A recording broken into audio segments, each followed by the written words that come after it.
the Housing Secretary, Robert Jenrick, is with us. I want to talk about Manchester in just a second, if we may. Mr Jenrick, good morning. But first, Freedom Day. That's what everybody is talking about. Looking at this morning's papers, complete confusion. Mr Gove saying if he was a betting man, the restrictions would be relaxed. Rishi Sunak saying potentially that he'd accept a 4-week delay. The backbencher, powerful backbencher, Steve Baker saying, don't you dare. What's your view? Well, I'm not going to comment on the discussions that are happening within the Cabinet, but the Prime Minister is reviewing the data and more data is coming in, which is very important. We created this 5-week period between the stages of the roadmap, and that has actually proved invaluable on this occasion because it's a finely balanced decision, and we need to see that data of cases, which are clearly rising, but the link to hospitalisations and ultimately to death. So the PM is reviewing that ahead of the decision point, which is going to be the 14th of June. At that point, of course, he'll let everybody know what the ultimate decision is. But you're a Secretary of State, you have a view. What's your view? Well, I'm not going to give my view. Obviously, those views are made privately within the Cabinet. But what I do think is important is that we don't throw away the gains that we've made. So we're going to take a cautious approach. But if we can proceed with that reopening on the 21st of June, of course, all of us would love to see that for our own lives and the livelihoods that depend on that further reopening. Yeah, something you will have a view on. Andrew Lloyd Webber on the front page of the Telegraph today. I'm sure you've seen it. He's launching his multi-million-pound production of Cinderella on the West End stage. He says that is going to happen come hell or high water, no matter what you decide about the 21st of June. And if you want, the police can come and arrest us. If the restrictions aren't lifted, should the police arrest him? Well, I completely empathise with Andrew Lloyd Webber and, more importantly, all of the people who work in the cultural sector, people who work in theatres and other venues for whom it's been a very difficult year, amongst other parts of the economy. We want to get them open. We are doing pilots. We want to get those theatres open, so great new productions like Cinderella can open. I know that people are desperate to go to them. Tickets are selling fast for all those productions because people have been away too long. But you just got a few more days to wait until the judgment that the Prime Minister is going to make on the basis of the data. And in answer to my question, should he be arrested if he breaks those rules? Well, look, I'm sure that Andrew Lloyd Webber's comments are made in the heat of the moment. He's very serious. I'm sure he feels this very strongly, but look, we all have to do our best to abide by. Should he be arrested? He says, come and arrest us. Well, look, we all have to abide by the rules.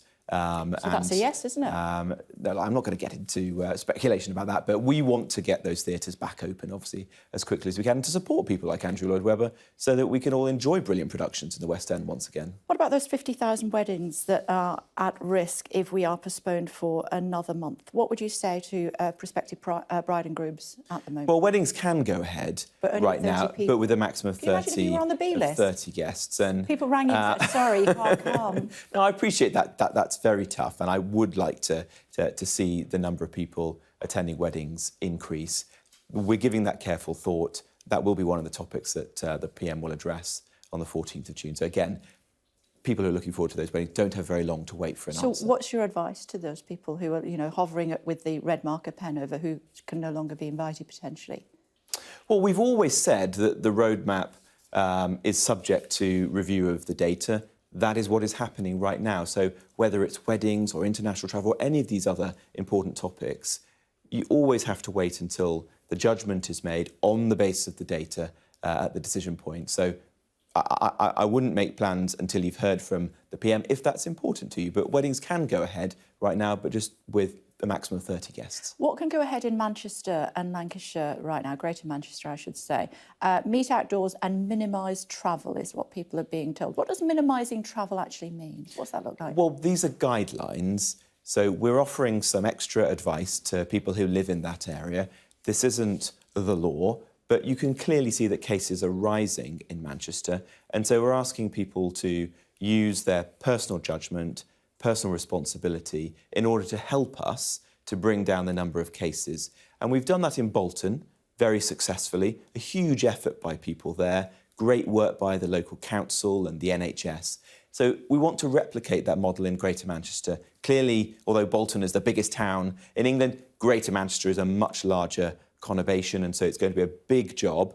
But we're going to give all the support we possibly can through the NHS, through surge testing, through armed forces support as well, to try to do that. And people can play their part by limiting their contact with other people, taking that guidance seriously, and above all, by going out and getting vaccinated, having your second jab if you haven't already, if you're a younger person now who's eligible, going and get vaccinated. Because we're really in a race between the vaccine rollout and the virus, and in those places in particular where cases are rising, you need to go and get vaccinated as quickly as you can. I hope you're not saying I'm old because I've had both vaccines. Not at all. OK, no. just checking. But it is great news, Kay, that we've got this huge surge in young people going to get vaccinated. Absolutely. So we've seen 500,000 young people registering, booking their appointments just within a matter of days since Matt Hancock, the Health Secretary, announced that younger age groups are now eligible. And lots of those young people want to go on holiday abroad. I am confused what the guidance is from the government on foreign holidays. What is it? Well, let me be clear. You shouldn't be booking holidays to countries that are currently on either the amber list or the red list. You can go to the admittedly relatively small number of countries on the green list. Even there, be aware that this isn't a normal summer for holidays. We are reviewing that list every 3 weeks. And so I would advise people to look for travel operators who can offer flexibility, will be able to offer rescheduling or repayments if something changes. We would like to open up that green list to more countries, but we've obviously got to do so cautiously. So we're reviewing cases and hospitalisations in those countries, and also looking at whether those countries have the level of genomic sequencing that's required to give us comfort that there aren't new variants that might be of concern to us. And if we can open up more, we obviously will do, because we'd love to give people more opportunities to travel. George Eustace yesterday sat there, front page of the Times now as a result, saying we should holiday at home this year. Well, I think a lot of people are coming to the conclusion, perfectly understandably, that this isn't a normal summer. Opportunities for international travel are going to be more limited, and so why not enjoy everything that this country has to offer this summer? That's probably the decision that I'm going to make. Many other people will be doing the same. But we would like to offer people the opportunity to go to more of those green list countries, but that's very dependent on what's happening there. And we can't control the vaccination rollout in those countries. We obviously can't control the spread of new variants, and we have to do everything that we can to protect all that we're achieving here domestically. So, on balance, the correct decision is to holiday at home this year, and that's what you're going to do? No, I'm not saying that. I'm saying that it's a matter for individuals. We've set up a framework, which I hope is clear, which is that you should really only be booking, well, you should only be booking holidays to countries that are currently on the green list. And even there, you should be aware that they're subject to review every 3 weeks. So you have to try to either exercise caution when you do that, or try to get holidays that you can get rescheduled or refunded should something change. So for many people, they may conclude that the safest option is to enjoy what this country has to offer this summer. And that's the right thing to do? Well, it's not a question of what's right or wrong. I'm trying to give the best possible advice to people. People will make their own judgments. You can choose to book a holiday to a country that's on the green list, but there's always a degree of risk involved in that because those countries are reviewed, as we've seen with Portugal, and things can move quite quickly. Is the Prime Minister holidaying abroad this year? I don't know. I haven't asked him, but I know that he's going to Cornwall. I know that he's going to... Well, he's got a lot of other things on his mind. I know that he's going to Cornwall today to Carbis Bay, which is a place that he knows well and loves, ready to welcome the leaders of the G7 to the United Kingdom. Which brings us on to Brexit and sausage wars, as it's being described. Lord Frost, the Brexit Secretary, is meeting his counterpart today, and the PM is meeting President Biden tomorrow, I think. A UK-US trade deal, we're led to believe, relies on the outcome of this sausage wars. What an absolute mess this is. Well, look, we want to see a sensible, pragmatic outcome to this. When we signed up to the protocol, it was always envisaged that there would be hard edges that needed to be shaved off and ironed out in the weeks ahead. And in fact, the protocol committed both sides to using best endeavours to sort out these sorts of things. And that's exactly what we want. We've put forward some solutions to the EU. We hope that they will come to the table today. As you say, Maros Sefcovic, the EU's interlocutor, is meeting with Lord Frost.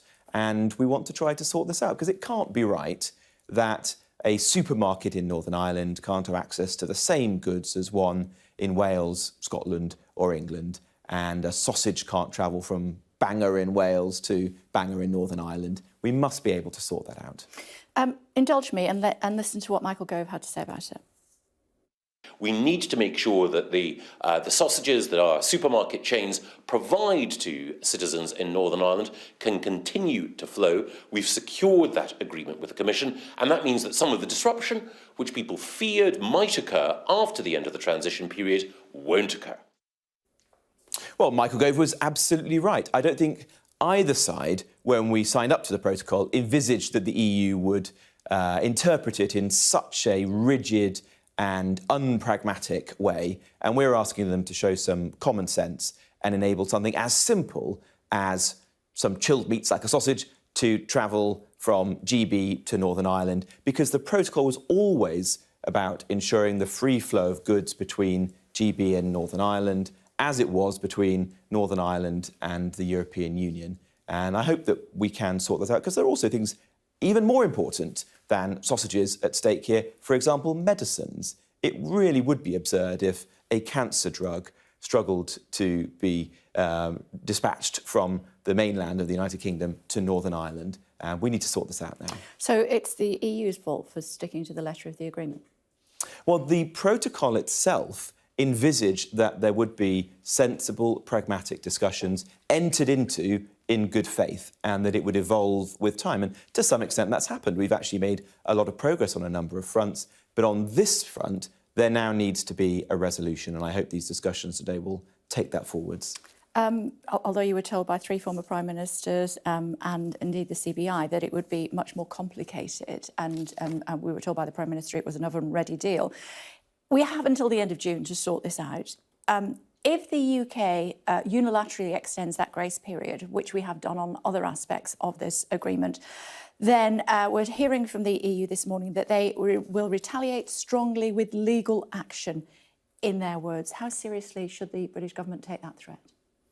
Well, look, we want to work in good faith with our European friends and neighbours. We don't want to get into legal action, and it would be absurd if there were legal cases over whether a sausage manufactured in Birmingham could be exported to be sold in Sainsbury's in Belfast. That doesn't make sense. That is not a good use of the time of either country. So I hope that common sense will prevail, and the discussions that are going to happen later today, the first meeting of this new council, will be the opportunity to break the deadlock, or at least to move in the right direction. Yeah, fantastic alliteration, but the EU will say, yeah, whatever, we are going to threaten you with legal action. Meantime, the other side of the pond, they're saying, unless you sort out this deal, there is no US-UK trade deal. Well, look, I think if you're in respect of the UK and the United States, our interests are aligned here. Both countries have an unshakable commitment to the Good Friday Agreement, and that's what we want to preserve and support here. The Good Friday Agreement was clear that Northern Ireland is part of the United Kingdom for as long as its residents want to be so, and that trade should flow freely between the two nations. And that's what we want to see preserved. And so I think President Biden and Boris Johnson will be entirely aligned in their position. We want a sensible outcome to this, which preserves the position of Northern Ireland within the United Kingdom. And if you think about it, it would be ridiculous for a US president to even consider that something grown in Alabama couldn't be moved across the state border to a neighbouring state, or a medicine produced in California couldn't be flown to be jabbed into the arm of somebody in New York. So I think the President and others will see the good sense of the British position, and hopefully all the parties will come to a resolution as quickly as we can. So whose fault is it that there's a border in the Irish Sea? Well, we have signed up to a protocol which enabled Northern Ireland, quite rightly, to remain within the same customs territory of the United Kingdom. And that's the simple principle that we're trying to enforce here. OK, we're out of time. Everybody's rushing me, but I just wanted to ask you very quickly about Times Funds. Tell me about it. Yeah, well, we just wanted to say a big thank you to the people of Cornwall for hosting the G7. It's going to be a fantastic event, the first meeting of the leaders of the big Western open societies for almost 2 years. And Cornwall and Cornish people, Cornish police, have got a huge efforts to stage this event, which I think will be a brilliant one. And so today the Prime Minister is announcing a series of town deals to support communities like St Ives, like Penzance, like Truro, so that they can have transformative investments in local infrastructure, in culture, in green infrastructure, cycle lanes and pathways along the coast. Really important things which will help to build back better that beautiful part of the country. You're upbeat this morning, aren't you? You're holidaying at home this year, are you?